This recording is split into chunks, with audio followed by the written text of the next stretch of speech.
Welcome back. Nothing completes a garden like a pop of color. In this week's In the Garden, Charlie and Sharon show us some big, bold beauties, including one of my all-time favorites, hibiscus. Now, I always thought of hibiscus as being a tropical plant, but we can grow some varieties here, right? Exactly. So there are the tropical hibiscus you see in Florida and Texas and Southern California. It's a nice shrubby kind of plant.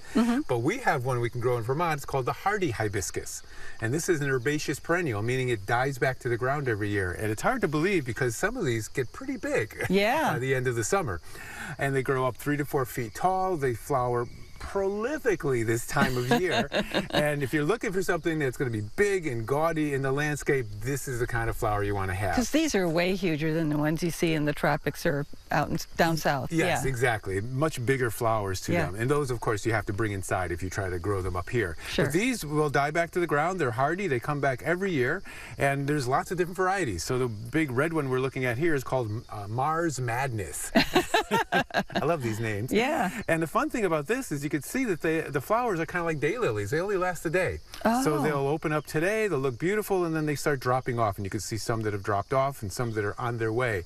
But they also have a lot of flower buds. So that means that they'll last a number of days, maybe even weeks in bloom like this. Nice. The little white one right next to it is a new one we popped in this year. That's why it's so small. It's called Cookies and Cream. It's a nice pure white color. I really like that one. And then there's another one called Summerific that has 2 colors to it. It's a pale pink kind of color with a pinkish deeper, whitish, deeper reddish kind of throat to it. That's pretty. Yeah, so that's a nice one too. And we popped it over here and we intentionally put some gladiolus behind it and this cypress vine behind it just to add some color contrast. And then, of course, the sunflowers came in on their own.